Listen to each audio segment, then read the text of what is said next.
A continuación, Noticiero Telesucesos. Clasificación A. Apto para todo público. Un noticiero pensado para usted porque se lo merece. Nos acercamos a la realidad desde diferentes perspectivas. Noticiero Telesucesos. Primera parte del Noticiero Telesucesos con las noticias más importantes del día.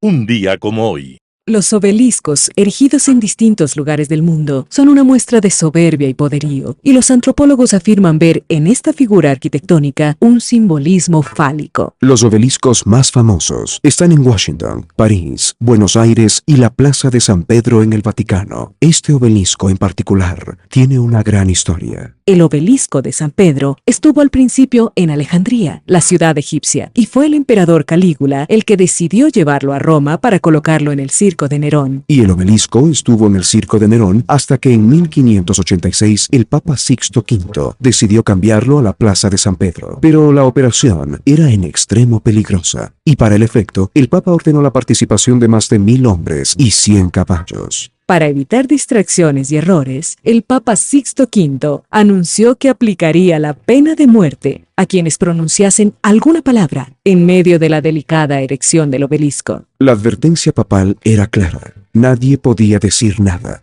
o pagaría con su vida. Pero hubo un momento en el cual el esfuerzo de las bestias y los hombres parecía inútil y próximo a una tragedia colosal. Las poleas crujían y las cuerdas empezaron a reventarse lentamente, una tras otra, en medio del terror y el silencio colectivo. Cuando la catástrofe era inminente, un marinero llamado Bresca desafió la amenaza del Papa y gritó: ¡Mojad las cuerdas! En medio del pasmo general, algunos corrieron por agua, mojaron las cuerdas y éstas alcanzaron la resistencia necesaria. Entonces el obelisco, finalmente, con lentitud y con el esfuerzo de todos, alcanzó su sitial y su posición actual. Fue un día como hoy, 10 de septiembre de 1586. Ese obelisco, en verdad, es un homenaje a los seres humanos que, sin miedo a las amenazas y peligros, se atreven a levantar la voz. Las principales noticias del día. Titulares. Gobierno anuncia subsidio total de las planillas de luz de hasta 180 kilovatios. Tribunal negó apelación del habeas corpus en favor de Jorge Glass. La barcaza Emre Bey inicia pruebas de generación eléctrica en el Guayas y se alista para entrar en operación. En política internacional, fin de partida. Los editoriales serán de Santiago Basabe, la Administración de Justicia, otro de nuestros basurales. Noticias del día. Gobierno anuncia subsidio total de las planillas de luz hasta 180 kilovatios. El presidente Daniel Noboa anunció que no se cobrarán las planillas de energía eléctrica para quienes consuman hasta 180 kilovatios en los meses de diciembre, enero y febrero, en medio del riesgo de nuevos cortes de luz y el clima electoral. El mandatario hizo este anuncio a través de una cadena nacional grabada este 9 de septiembre del 2024. Noboa destacó que esta medida forma parte de los esfuerzos de su administración por mitigar el impacto económico en los sectores más vulnerables, especialmente ante los desafíos económicos actuales. Según el ministro de Gobierno, Arturo Félix, esta medida beneficiará a 3.5 millones de usuarios y significará 34 millones para el fisco, y rechazó que esta sea una medida electorera o que se anticipe a posibles cortes de luz. Aseveró que no habrá apagones y que se encuentran trabajando en varias acciones para evitar los racionamientos. Además, esperan que el estudio de hidrología con el que cuentan los apoye. El funcionario indicó que lo ocurrido el sábado 7 de septiembre, en el que se registró un corte de energía de aproximadamente 4 horas, fue debido a una falla humana que se encuentra en investigación y no porque sea el anticipo de apagones. Adelantó que dentro de las nuevas medidas tomadas por el presidente y el gobierno para que no se repiten algunos sectores estratégicos de la industria eléctrica, se ingresará personal técnico e ingenieros de la Policía Nacional y las Fuerzas Armadas para que sirvan como backup en casos de emergencia y retomen las operaciones del sistema. Tribunal negó apelación del habeas corpus en favor de Jorge Glass. El ex vicepresidente de la República, Jorge Glass, permanecerá en la cárcel de máxima seguridad La Roca en Guayaquil. Así lo decidió un tribunal de la Sala de Apelación de la Sala Especializada de lo Laboral de la Corte del Guayas este lunes 9 de septiembre de 2024. Los jueces Jorge Alejandro Lindao, Nancy Vera y Carlos Pinto negaron la apelación dentro del habeas corpus correctivo, un recurso que fue presentado por la defensa del ex vicepresidente de las administraciones de Rafael Correa y Lenín Moreno. En principio, los abogados solicitaron el cambio de la prisión por arresto domiciliario en casa de su madre. Luego desistieron y solicitaron que sea llevado a la cárcel 4 en el norte de Quito, a lo que el tribunal respondió que este petitorio resulta inoficioso, ya como se ha manifestado en líneas anteriores, el traslado a la cárcel 4 de Quito no ha sido solicitado en la demanda. La defensa del ex vicepresidente, quien purga doble condena por corrupción, alegaba que dentro de la cárcel no ha recibido atención médica adecuada para sus dolencias físicas y psicológicas. Según el informe técnico del Ministerio de Salud Pública, Glass ha recibido 79 atenciones médicas en la prisión entre el 6 de abril y el 2 de julio de este año. Para acceder a los informes del Ministerio de Salud Pública y del Servicio de Atención a Privados de la Libertad, Glass interpuso 2 acciones de habeas data. La primera tendrá la audiencia de sustanciación el 18 de septiembre y la segunda no tiene fecha porque debe completarse la demanda. Glass cumple una condena por 2 casos de corrupción. En el caso Odebrecht, por asociación ilícita, fue sentenciado a 6 años. Luego, dentro del caso Sobornos, fue sentenciado a 8 años de cárcel por el delito de cohecho. La barcaza Henry Bay inicia pruebas de generación eléctrica en el Guayas y se alista para entrar en operación. La barcaza de generación eléctrica Power Ship Henry Bay comenzó este domingo 8 de septiembre las pruebas de generación eléctrica en el río Guayas, en el sur de Guayaquil. La embarcación, operada por la empresa turca Carpo Worship, se alista para entrar en operación experimental a mitad de la semana con una capacidad de 100 megavatios que se conectarán al Sistema Nacional Interconectado. El viceministro de Electricidad, Rafael Quintero, informó que se completaron las pruebas iniciales y conexiones necesarias para la transmisión de energía desde la barcaza hasta una línea de transmisión entre la subestación eléctrica Las Exclusas y la subestación Caraguay en el sur de Guayaquil. Las pruebas técnicas tendrán una duración de entre 2 y 3 días, entre lunes y miércoles, y son el paso previo antes de que la barcaza comience su operación experimental en la que despachará energía de manera continua. En estos días se prevé aprobar también el permiso de funcionamiento del barco. Así, entre miércoles y jueves se iniciará la operación experimental y un día después se prevé iniciar la operación comercial por los siguientes 3 meses en un punto temporal de operación, según el viceministro Nelson Jaramillo. Además, representante de Carpo Worship detalló que tras las pruebas de interconexión, la planta quedó lista para generar energía y que la planta está conectada a la línea de 138 kilovatios que enlaza las subestaciones Las Exclusas y Caraguay. Entrevista del día. En Radio Sucesos estuvo la ministra del Ambiente, Inés Manzano, para hablar acerca del cierre del bloque petrolero ITT. Escuchemos lo que dijo. En el caso del ITT, sí es importante, pero no es el más urgente. El más urgente es minería ilegal, o sea, el tema de agua. Y el tema energético, que sí me gustaría después abordar el tema energético, lo que estamos haciendo. En el caso del ITT, nosotros estamos comenzando ya a pagar los pozos que nos hemos comprometido, porque hay una consulta. Entonces yo no puedo cuestionar más a la consulta, ni hablar más de eso. Y lo otro es que estamos también preparándole unas normativas que necesitábamos, por ejemplo, para que sepan, Milton, como esto es inédito en cualquier parte del mundo, o sea, que somos los primeros que cierran una operación hidrocarburífera en funcionamiento, no una operación que estaba como acabándose, ¿no?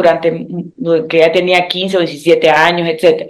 Entonces estamos haciendo la norma desde aquí, desde el Ministerio del Ambiente, para el desmantelamiento desmantelamiento y para que poder quedar claros acerca de cómo debemos de proceder internamente. Eso nos va a ayudar mucho porque va a evidenciar también lo difícil que es desmantelar, pero hay que hacerlo. Acuérdense que también tenemos, no solamente es el desmantelamiento, sino también tenemos la parte de, nosotros le llamábamos como una especie de corredores ecológicos, pero son unas vías, ¿no?, de acceso. Si bien no es una vía como la Maxus que tenemos, de todas maneras eso hay que ver cómo se lo deja resuelto en el ITT. Y lo otro es ya el tema de las comunidades, que es un tema que es mucho más sensible. Son comunidades que realmente ellos no están de acuerdo con eso porque obviamente ellos eran parte de los proveedores y de nuestro centro de producción del ITT. Pero hay que hablar con ellos desde el punto de vista de que esto es un mandato popular. Y nada, pues ahí vamos, Milton. Y más vale... Sí, cuéntame. Ese tema a ver, es claramente difícil, no solamente el decidir apagar, sino el apagar. Tiene que tener, no es bajar un switch y coger las cosas e irse. Es un proceso que requiere incluso permisos que tiene que dar el propio Ministerio del Ambiente, ¿es así? Sí, hay unos permisos que, bueno, eso significaría una licencia ambiental, porque de acuerdo a la norma, todas las actividades, obras o proyectos que tengan un impacto alto y de riesgo tienen varios, o sea, tienes que solicitar un permiso ambiental. Pero esa parte de ahí, por eso que necesitamos la normativa que le estoy hablando, la de cómo se desmantela, evidenciar todos los cuidados que hay que hacer. Y luego, por supuesto, lo que nosotros necesitamos es avanzar. Eso va a ir avanzando. Yo creo que lo vamos a hacer bien, vamos a ir en esa línea. Y por el otro lado, lo que necesitamos es también asegurarnos de que la minería ilegal no siga penetrando en áreas protegidas o no áreas protegidas. Sencillamente minería ilegal. E inclusive, Milton, hay minería ilegal disfrazada de legal. Entonces, eso también que conlleva muchísimo más esfuerzo porque eso es a nivel interinstitucional, no solamente dentro de la función ejecutiva, sino también como por ejemplo la fiscalía, jueces, no que nosotros tengamos injerencia, pero darles todas las herramientas del caso que tienen que levantar, sobre todo en los temas de conservación y contaminación de agua que hay que entregarlo. O sea, es una nueva mirada. Creo que es una mirada un poco más eficiente para poder combatir la minería, inclusive hasta desde los temas de SRI, la venta de maquinaria, o sea, un sinnúmero de cosas que espero, como usted me dijo el otro día, que cuando que ya vamos delineando el plan, esto vamos a hacer, eso será usted el primerito en encontrarlo. José Chalco, abogado constitucionalista, habló sobre el reglamento para la designación del nuevo fiscal general del Estado. Veamos la nota. La elección de un fiscal general del Estado es un asunto de Estado. Yo insisto, no se está eligiendo al presidente de barrio, se está eligiendo al fiscal general del Estado. Y eso no es una cuestión menor.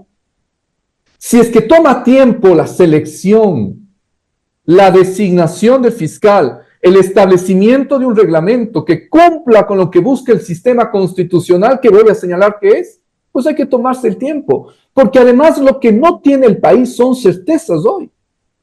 La única certeza que tenemos es de que quienes integran el Consejo de Participación tienen una sentencia de primera instancia del Tribunal Contencioso Electoral que les dice que tienen vínculos políticos. Está en camino la segunda instancia y está en camino la resolución del Pleno del Tribunal ante la apelación, indudable. Pero la certeza que sí se tiene es de que hay vínculos políticos.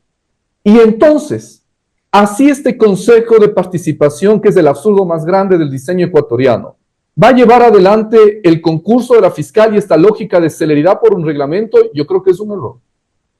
La Constitución en el artículo 196 expresamente señala los requisitos para ser fiscal. Ecuatoriano y gozar de derechos políticos, indudable. Título de abogado y conocimientos en gestión administrativa, perfecto. Pero el tercero es fundamental, pues. Haber ejercido con idoneidad y probidad notoria la profesión de abogado, la judicatura o la docencia universitaria por al menos 10 años. Esto no es menor. Hay que garantizar entonces la idoneidad y la probidad. Y si el reglamento toma tiempo para diseñar un sistema adecuado que tenga en las etapas nulidades, capacidad de declarar nulo el concurso, los softwares necesarios para la revisión de la probidad y la idoneidad, hay que hacerlo. Yo no estoy de acuerdo con esa lógica de la celeridad porque me parece un abuso de los ecuatorianos. Este cargo es un cargo delicado para el país y si es que la fiscal actual en funciones tiene que prorrogarse hasta que se decida el nuevo fiscal, que lo haga. El artículo 283 del Código de la Función Judicial lo permite. Si es que no hay su reemplazo, vencido el plazo, vencido el periodo de sus funciones, puede prorrogarse en sus funciones porque precisamente son funciones tan delicadas para el Estado. Ahora, se habla de la probidad y de la sentencia que un postulante que llegue al concurso y que tenga chance de ser elegido fiscal general del Estado, tiene que ser absolutamente notoria esa probidad. Es decir, con argumentos judiciales claros y transparentes. Vea, Milton, en esta fórmula de selección debemos mirar sistemas que funcionan bien en el mundo. Y hay sistemas en donde un ápice de duda es suficiente. Aquí se quiere que haya sentencia ejecutoriada, pasada por fuerza de cosa juzgada, que sea revisada, casada e incluso qué mejor si pasa por la Corte Constitucional a través de una acción extraordinaria de protección. Eso es una burla. Porque aquello toma mucho tiempo. Y eso implica que personas que están siendo investigadas, en donde sí hay mérito para cuidarse de aquellos, en donde sí hay mérito para dudar de aquellos, se tengan que esperar una sentencia. No, están confundiendo. Este cargo es un cargo en sumo grado delicado, que un ápice de duda pone en riesgo la institucionalidad del país. Y yo no requiero sentencias para poder entender y juzgar quién no debe ser una persona proba y idónea. Se nota un manejo político del tema. Por eso mismo, y con más razones hoy, cuando hay una sentencia de primer nivel del Tribunal Contencioso Electoral, no se debe avanzar. Yo llamo a la serenidad y a esperar hacer un reglamento coherente en tiempos coherentes y además, mirando la sentencia de la Liga Azul, es mejor no tener a la Liga Azul. Es mejor tener, al menos en apariencia, consejeros imparciales. Son las 8:56, seguimos conversando con José Chalco, abogado experto en temas constitucionales. Ahora, obviamente, este tema de elección del nuevo fiscal es muy importante. ¿Qué tendría que, a su criterio, tener ese reglamento para que, llegue alguien con méritos importantes? Preocupaba ese borrador que había y, ahora, a su criterio, ¿qué debería contener ese reglamento? Yo creo que es fundamental revisar la Constitución y el Código de la Función Judicial. Expresamente la idoneidad y la probidad notoria es el punto de partida, con su experiencia de 10 años. ¿Qué significa aquello, Verónica? No tiene usted por qué sacrificar etapas de oralidad primero. Yo creo que un candidato a fiscal tiene que tener la capacidad argumentativa en la oralidad. Los estudiantes de primer año de Derecho lo hacen. Ni se diga un candidato a fiscal. Lo segundo, usted tiene que tener los exámenes de confianza que sean necesarios, pero por supuesto, usted tiene que tener la capacidad de impugnación permanente al proceso, pero claro que sí. Y tiene además que tener la posibilidad de la declaratoria de nulidades del Consejo de Participación, que es uno de los puntos en donde se han enfrascado. Claro que tiene que declarar la nulidad, porque si es que hay sospechas de que el proceso, y en el Ecuador ya sabemos cómo funciona esto, de que el proceso ha tenido vicios o ha tenido, nuevamente señalo, ápices de duda, hay que declarar nulo. Pero el cargo de un fiscal general del Estado tiene que tener todas las garantías mínimas de que es una persona idónea, que tiene personalidad, que no depende de ningún tipo de poder. Y no hablo solamente del poder político, porque hay que cuidarse del poder de las mafias también. En Impacto Informativo, Sofía Cordero, politóloga y docente de la Universidad San Francisco de Quito, hace un análisis de la coyuntura política actual del Ecuador. Escuchemos lo que dijo. Parece que los juicios políticos hace tiempo que dejaron de ser un mecanismo de rendición de cuentas o de equilibrio de poderes entre el legislativo y el ejecutivo, ¿no es cierto? Y sobre todo esta rendición de cuentas horizontal que se llama, que es aquella que no va de la ciudadanía al poder, al gobierno, sino entre los poderes del Estado. Eso ya se perdió, lamentablemente. Creo que la cereza en el pastel de esa pérdida y desde el final de ese sentido fue el juicio al expresidente Guillermo Lasso, que fue totalmente carente de sustentación, que fue una especie de sainete y que provocó la decisión de ir a la muerte cruzada, ¿no? Porque era parte de una estrategia política de complot y de desestabilización.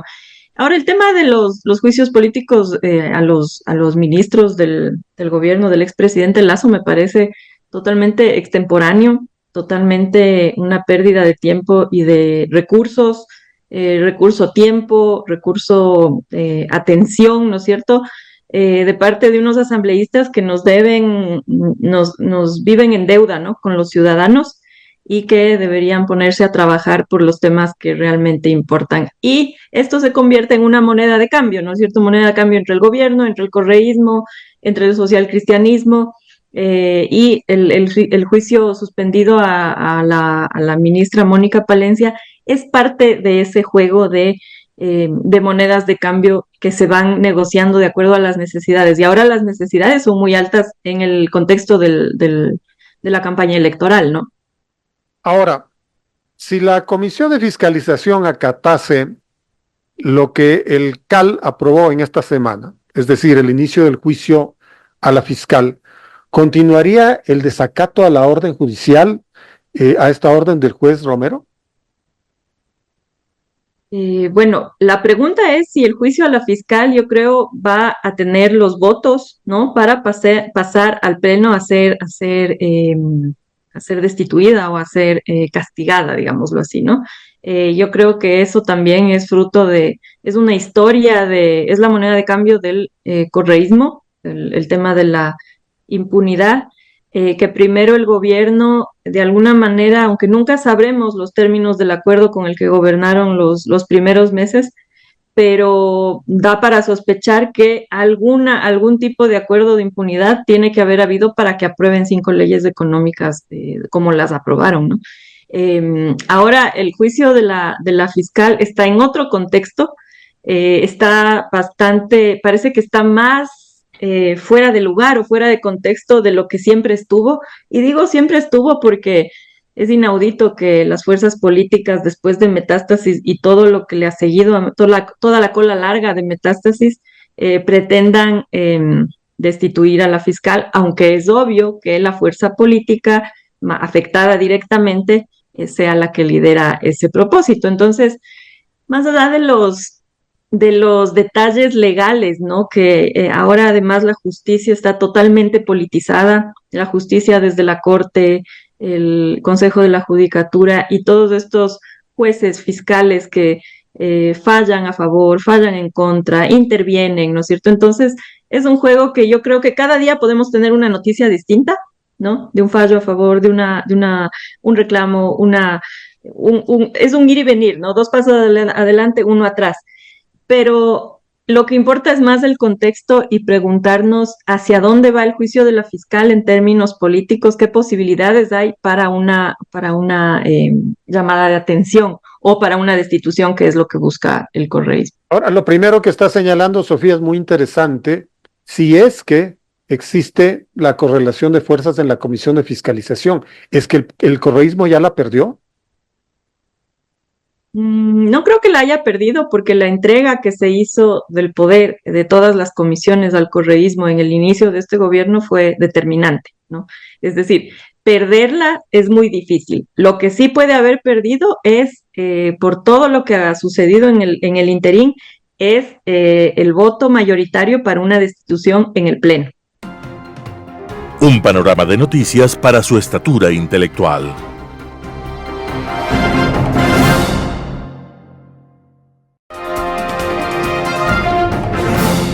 Global Hoy con Alan Carney. Fin de partida. Este comentario va a ser un poco más extenso de los que habitualmente hago por la situación que se ha presentado en Venezuela con la salida del presidente electo Edmundo González, que tras asilarse en la Embajada de España ha podido escapar de la persecución de la delincuencia organizada, no cabe otro nombre, hoy más que nunca comandada por quien es visto como el más poderoso y peligroso capo del narcotráfico venezolano y como el duro del chavismo, Diosdado Cabello, nombrado por Maduro con una consigna fundamental, la de intimidar y matar, de ser necesario, al que se resista a los delincuentes en el poder. Los escenarios que se habían barajado respecto de la continuidad o no de la dictadura de Maduro y del narcoestado venezolano, uno a uno se fueron descartando en la ruta hacia la única opción creíble en un régimen de la índole y la naturaleza del venezolano. Entre quienes habían especulado respecto de otros escenarios, una transición democrática luego de una derrota electoral aplastante, una negociación que les diera puente de plata a los asaltantes para su salida a algún paraíso autocrático para que pudieran disfrutar de los billones robados, o las propuestas de cogobierno de transición, hasta los llamados a una rebelión militar del ejército, partieron todos de una premisa totalmente equivocada. La premisa de que se estaba tratando con un gobierno y con un Estado estructurado como tal categoría política, algo en las antípodas de la calidad del régimen venezolano, una muy bien definida organización criminal que se ha dividido las diversas líneas de negocio entre bandas especializadas que controlan las operaciones específicas de acuerdo a sus particulares criterios de eficiencia, con algún tipo de cámara de compensación para que los negocios más jugosos, como el petrolero o el aurífero, se compensen con los menos productivos, como las comisiones en comida con los clubs, las de medicinas, o las que se originan en el tráfico de documentos para los que buscan escapar del país. Dentro de esta última categoría existe además el excelente renglón del tráfico de personas que, visto en conjunto ante la dimensión de la diáspora de venezolanos desesperados por abandonar su país como sea, aparentemente se ha constituido en un rubro apenas inferior al del narcotráfico. Solo el cruce por el Darién significa un gasto de al menos $1.500 por persona y constituye hoy la alternativa más económica para ese tránsito.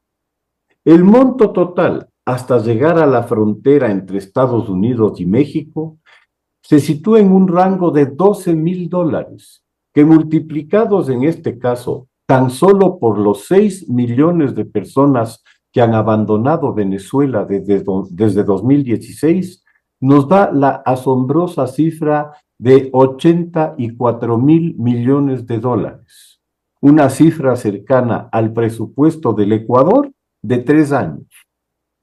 Que de este monto astronómico las bandas criminales dentro de Venezuela se queden con el 10%, pues son las que ponen la materia prima, le significa un negocio de $8.500 millones. Obviamente, la tajada más suculenta se la lleva el saqueo petrolero, autores del cual son los propios ministros de petróleos y gerentes de PDVSA, designados desde hace un cuarto de siglo por la maquinaria delictiva chavista. Esta afirmación no proviene de la oposición venezolana ni de las agencias imperialistas de noticias, sino de los cómplices frustrados por los malos repartos. El caso más emblemático es el de Tarek al-Aizami, uno de los niños prodigio del gangsterismo revolucionario que hasta el año pasado se desempeñó como el zar del petróleo venezolano, como ministro de petróleos, desde 2020 hasta su repentina desaparición por varios meses, hasta que en abril del presente año ya reaparece en calidad de reo al descubrirse una escandalosa trama de corrupción en PDVSA, en colusión con una variedad de oscuras empresas a las que se les entregaba petróleo contra unos pagarés elaborados poco menos que en servilletas, lo que vuelve imposible en la práctica cobrarlos. El monto total del negociado, según los cómplices perjudicados, ascendería a 20.000 millones de dólares. 20.000 millones de dólares. Se debe llevar en cuenta que el periodo durante el cual Aizami está a cargo del negocio corresponde ya al peor momento de la empresa, pues está produciendo menos de 700.000 barriles diarios, cantidad a la que se ha llegado tras 20 años de depredación de la más importante empresa del país, que para el año 2000, a la llegada de las bandas al poder con Chávez, estaba produciendo 3.2 millones de barriles diarios. Cabe preguntarse cuánto dinero se asaltó durante 20 años, tomando en cuenta que por momentos el petróleo llegó a récords históricos de precio. Asumiendo una exportación promedio de 2 millones diarios de barriles, a un precio promedio de $80 el barril, el ingreso habría sido de 160 millones de dólares por día, o sea, 4.800 millones al mes y 60.000 millones de dólares por año. Lo obtenido en 20 años alcanza ya una suma incomprensible, equivalente a 40 presupuestos completos del Ecuador. Así se explica el que una hija de Chávez, bastante limitada en sus capacidades, exhiba, según la revista Forbes, una fortuna de 4.500 millones de dólares en varios paraísos fiscales, o que a Diosdado Cabello, ahora encargado directo de aquello que más sabe hacer, su talento más destacado, reprimir y asesinar como la cara más feroz de la delincuencia organizada y contacto principal con los paramilitares de las pandillas motorizadas chavistas, quienes tienen la función de la intimidación y el terror contra opositores y desafectos, se le haya confiscado en 2018 800 millones de dólares, una parte en propiedades en el vil imperio, pues no, a nombre de testaferros.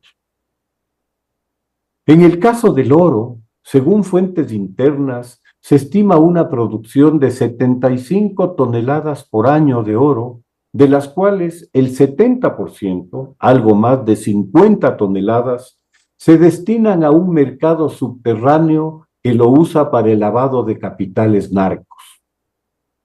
Si una tonelada de oro vale 80 millones a valores actuales, 50 toneladas dan 400 millones anuales a ese mundo oculto, controlado por cárteles como el de los Soles, en asociación con otras bandas, colombianas sobre todo, con amplio expertise en la materia, como las FARC y sus disidencias y el ELN, dedicados ya a tiempo completo al narcotráfico, pero manteniendo sus tradicionales líneas de extorsión a través de vacunas y el secuestro, sea exprés o de largo plazo. Desde el primer momento en que arrancó el lamentable sainete de Barbados, que desde el primer día fue incumplido por el crimen organizado que gestiona Venezuela, pues a más de no liberar a los presos políticos que se había comprometido, encerró o forzó al exilio a muchos más, y que impidió contra lo acordado, la participación de los principales candidatos de la oposición, en particular de María Corina Machado, que cambió un tribunal electoral a medio camino, que excluyó del proceso al 98% de los 8 millones de exiliados venezolanos, estuvo claro que los delincuentes no cederían el poder que habían comprado bajo ninguna circunstancia. Las enfáticas declaraciones de Cabello, el truculento ministro del Interior que debió designar Maduro, de que seguirían con el poder de buenas o de malas, no requieren más comentario.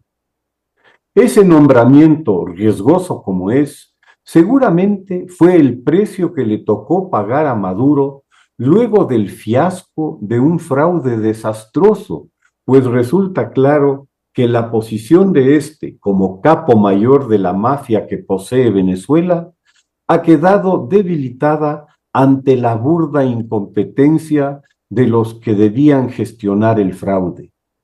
La ausencia de Tibisay Lucena por muerte, una verdadera experta en fraudes, debe haber sido muy sentida. La exposición de las cifras, que puede ser un tanto aburrida, es decisiva, sin embargo, para entender que ante semejante fuente de toda suerte de riqueza y poder, los gángsters se iban a ir por unas actas y unas papeletas. Siempre se me hizo de una ingenuidad rayana hasta en la tontería. El crimen organizado internacional tiene demasiado invertido en Venezuela como para soltar el país. Está claro que su objetivo va más allá, hacia Centroamérica, donde está ya firmemente afianzado en Nicaragua y con una Honduras en pleno romance, pero sobre todo a México, donde ya controla una buena parte del territorio y con la metida de mano a la justicia, último acto de AMLO antes de irse, estarán ya en capacidad de comprarla para garantizarse su impunidad total. El escenario ciertamente es angustioso. Haití cada vez más cerca. Muchas gracias. Editorial. La Administración de Justicia, otro de nuestros basurales. Santiago Basabe, primicias.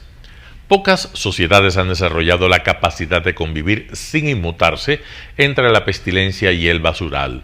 Nosotros somos una de ellas.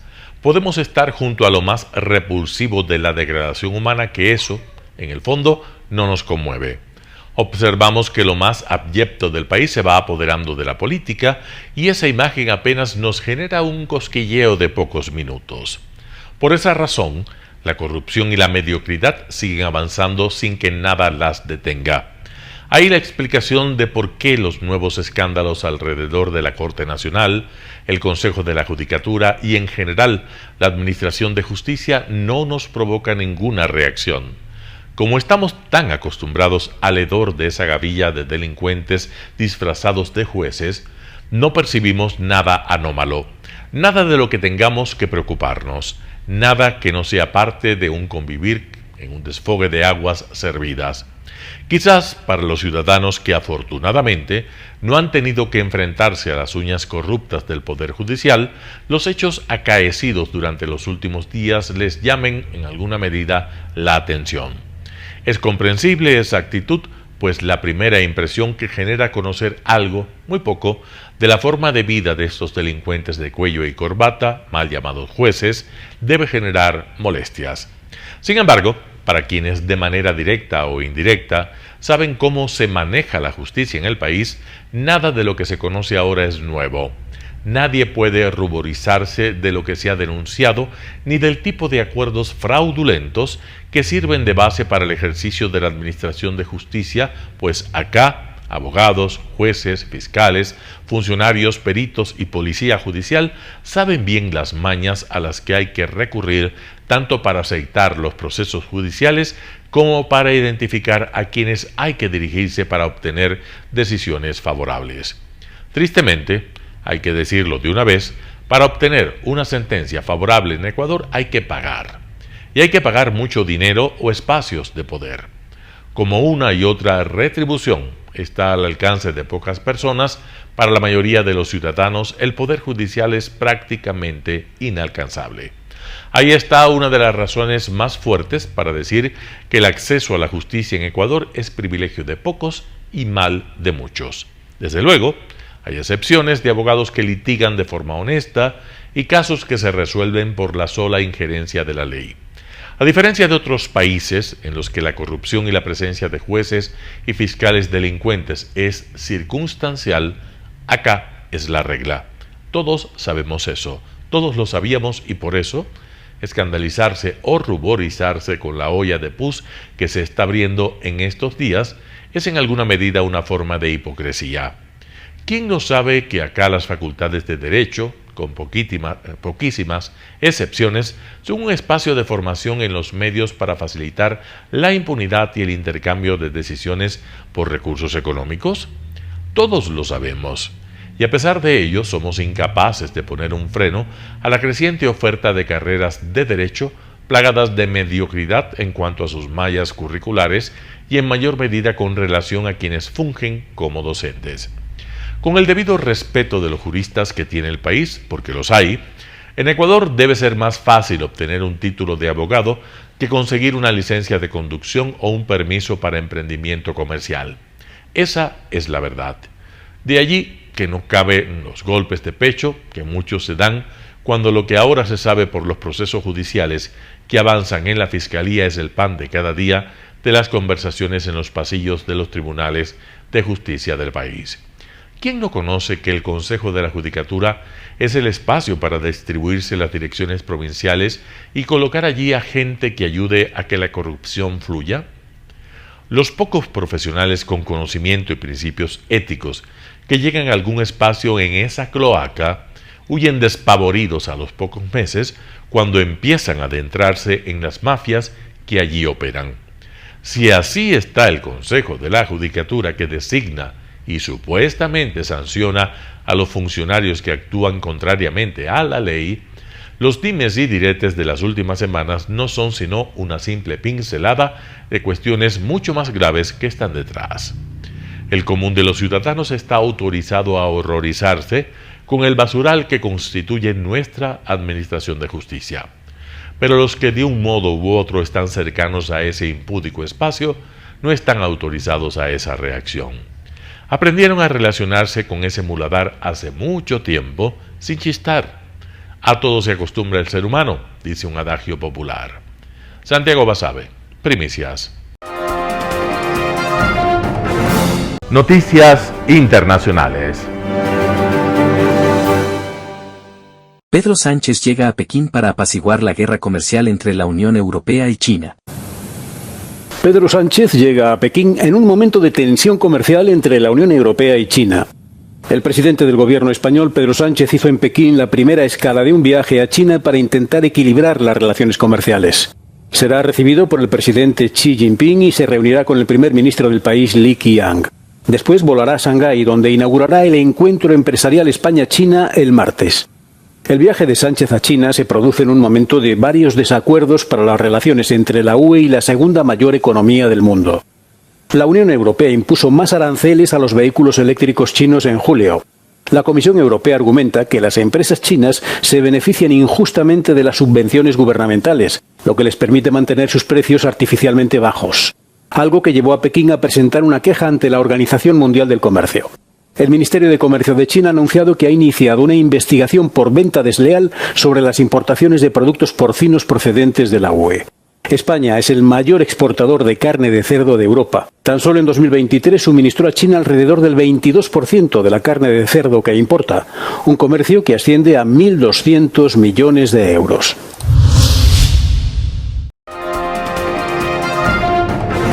Ascienden a 59 los muertos por el tifón Yagi en Vietnam, el más fuerte en décadas. Al menos 50 personas han muerto en el norte de Vietnam debido a un fenómeno meteorológico extremo desencadenado por un potente tifón, según los medios estatales.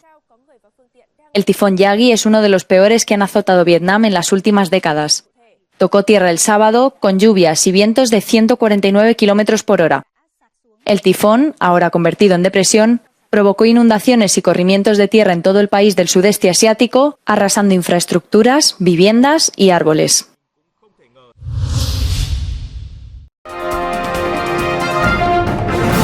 Imputan a padre e hijo por tiroteo en escuela de Atlanta. Él está acusado de lo siguiente: 4 cargos de homicidio involuntario, 2 cargos de asesinato en segundo grado y 8 cargos de crueldad hacia niños. Estos cargos se derivan de que el señor Gray permitió conscientemente que su hijo Colt poseyera un arma. Estos son los cargos que pesan sobre Colin Gray, padre del presunto tirador de la escuela de secundaria de Georgia, Cole Gray. Esposado y con el uniforme a rayas, Colin Gray hizo hoy su primera aparición en el tribunal estatal, sentado en la misma sala donde su hijo había comparecido 40 minutos antes. El menor de los Gray, de 14 años, se enfrenta a cargos de homicidio grave por el ataque en la escuela secundaria Palachi, donde murieron 2 profesores y 2 estudiantes. Pero los ojos de las autoridades se centran ahora sobre el progenitor, a quien también responsabilizan por las acciones de su hijo. Sus cargos están directamente relacionados con las acciones de su hijo y con permitirle poseer un arma. Pese al arresto del padre del adolescente de 14 años que supuestamente mató a 4 personas en su escuela, son contadas las ocasiones en que progenitores son responsabilizados por la tragedia, o al menos así había sido hasta ahora. Y es que según un estudio de 2019 realizado por el Departamento de Seguridad Nacional, el 76% de las armas utilizadas en tiroteos escolares procedían de un padre o un pariente cercano y aproximadamente la mitad de las armas eran de fácil acceso. Mientras tanto, 2 días después de la tragedia, la comunidad de Winder, donde se ubica la escuela de secundaria Palachi, sigue de luto. Estamos desconsolados. Un joven trajo un arma a una escuela, cometió un acto malvado, quitó vidas e hirió a muchas otras personas, no solo físicas sino mentalmente. Carolina Valladares, Voz de América, Washington.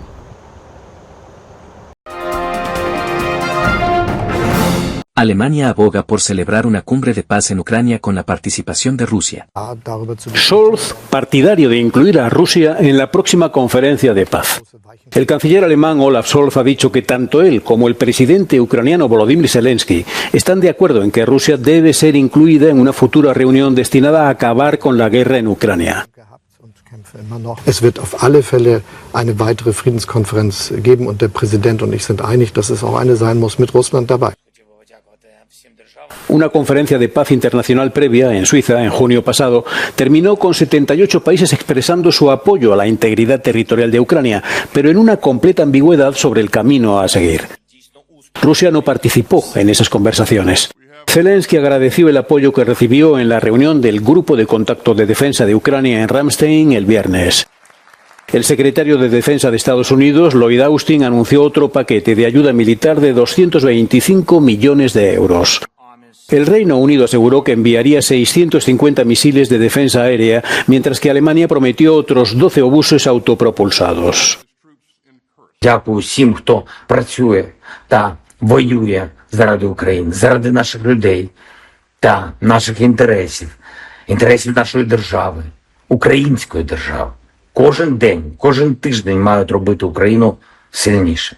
Y en el campo de batalla continúan los combates encarnizados cerca de la ciudad ucraniana de Pokrovsk en Donetsk. Más de 20.000 habitantes siguen en sus casas, a pesar de que las autoridades ucranianas continúan las evacuaciones de esta ciudad de enorme importancia estratégica.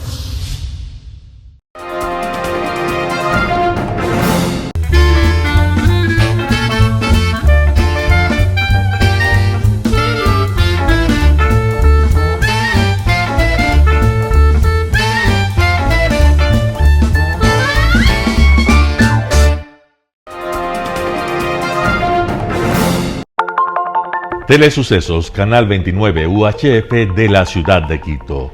Un canal de televisión abierta, siempre inédito, para una audiencia especial.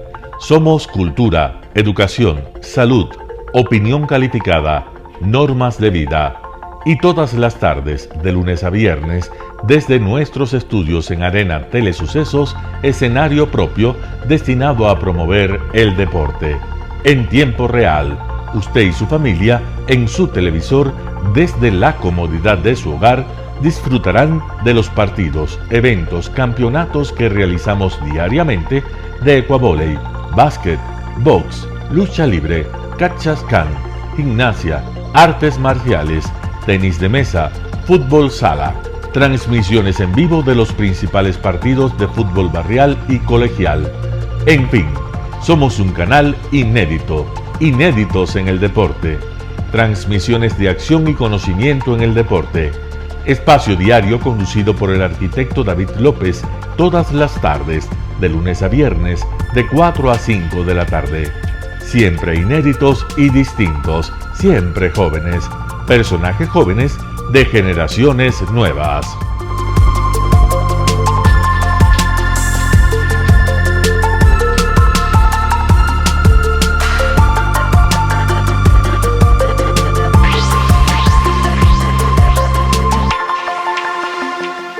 El término arena dejó tiempo atrás de ser sinónimo de muerte. Hoy es un espacio de vida, de desarrollo de una de las actividades básicas del comportamiento humano, el deporte, que quizá, como ninguna, moviliza sentimientos y emociones, elimina como principio la violencia, intereses personales, trampas, desunión e intrigas. El deporte, con sus valores, solo deberá entregar mensajes de bien para mejorar las actuales estructuras sociales y políticas en deterioro en las que vive nuestro país. Hoy entregamos a nuestra audiencia de la ciudad de Quito deportes y en especial a la parroquia de Calderón, uno de los sectores populares de mayor desarrollo de la ciudad, con una población estimada en 1 millón de habitantes que están en contacto diario con el canal 29 UHF, presente con sus instalaciones deportivas en Llano Grande, su centro de gravedad. Telesucesos, desde nuestro estudio principal y en el de Arena Telesucesos, es el único medio de televisión que transmite de lunes a viernes 4 horas diarias de diversos eventos y novedades deportivas: el ecuavóley, básquet, tenis de mesa, halterofilia, taekwondo, esgrima, box, cachascán, gimnasia olímpica. Pueden ser observados en Canal 29 UHF y en todas las redes sociales en su televisión, sin ningún costo, desde la comodidad de su hogar, en nuestro canal y en las redes sociales. Arena Telesucesos es el escenario en donde el deporte tiene vida. Nuestros invitados y jugadores están en la cancha junto a usted y como nunca antes en la pantalla de su televisor, acercándole a un espectáculo inolvidable de luz, color y fiesta. Por fin usted encuentra el deporte que practica y que nunca es transmitido ni considerado por otros medios de comunicación con la importancia que nosotros le damos. El ecuavóley es el gran protagonista en una cancha con todos los estándares y comodidad para su práctica. Es el único deporte ecuatoriano con partida de nacimiento ecuatoriana. Somos inéditos, nos acercamos al deporte popular de nuestra gente que comparte nuestros esfuerzos. En Arena Telesucesos, aparte del atractivo de los eventos deportivos que transmitimos con nuestra señal a los televisores de su hogar, también entregamos muchos de los valores que encierra el deporte y en especial privilegiamos nuestra identidad nacional en el ecuavóley, jerarquizando su presencia como el deporte con partida de nacimiento en nuestro país. Telesucesos no solo entrega en su programación de deportes un espectáculo, sino que impulsa, privilegia y exige a quienes participan que sean parte de los valores y méritos que el deporte encierra: esfuerzo, superación, perseverancia, respeto, solidaridad, compañerismo, disciplina, puntualidad, sana competencia, honradez en la cancha y fuera de ella. La práctica deportiva siempre generará beneficios positivos para su cuerpo y entregará salud estable, pero refuerza además la identidad personal y premia siempre el éxito conseguido. Estamos entregando a nuestra ciudad con Arena Telesucesos un esfuerzo más de un medio que es fiel a su identidad y que a través de sus contenidos de salud, cultura, opinión calificada y ahora deportes, pretende difundir lo que, aparte del entretenimiento, requiere nuestra gente. Lo hasta ahora realizado está hecho con mucho esfuerzo, pasión y el entusiasmo de nuestra parte, de nuestros empleados, trabajadores y pequeños empresarios que creen en nuestras motivaciones. Hemos dado los primeros pasos para este proyecto que seguiremos haciéndolo gracias a ustedes. ¿Cómo llegar? Nuestras instalaciones se encuentran en el norte de la ciudad, en un sector de gran crecimiento y desarrollo urbano al que se accede a través de la vía E35, más conocida como la Avenida Panamericana Norte. Desde el centro comercial El Portal, a 2 kilómetros a la derecha, se encuentra la calle García Moreno, antiguo camino a Llano Grande, una arteria en la que se desarrollan dinámicos comercios. Junto al centro comercial Ciudad Alegría, a 100 metros, hemos llegado a nuestras instalaciones, Arena Telesucesos, la cancha del Ecuavoley. Telesucesos, siempre inédito, nuestro canal online a la vanguardia tecnológica, 24 horas de programación continua a través de Internet. Telesucesos Internacional. En el Ecuador y en el mundo, Telesucesos Internacional. ¿Cómo nos sintoniza? Ingresando a www.telesucesos.net. Telesucesos Internacional. Telesucesos, el canal de televisión siempre inédito. El noticiero Telesucesos es retransmitido de lunes a viernes a las 7 horas por Radio Planeta Sur 106.1 FM de la ciudad de Loja. Noticiero Telesucesos. Las opiniones vertidas en este espacio por la producción y dirección del programa son de exclusiva responsabilidad de sus autores y de quienes intervienen en ellos.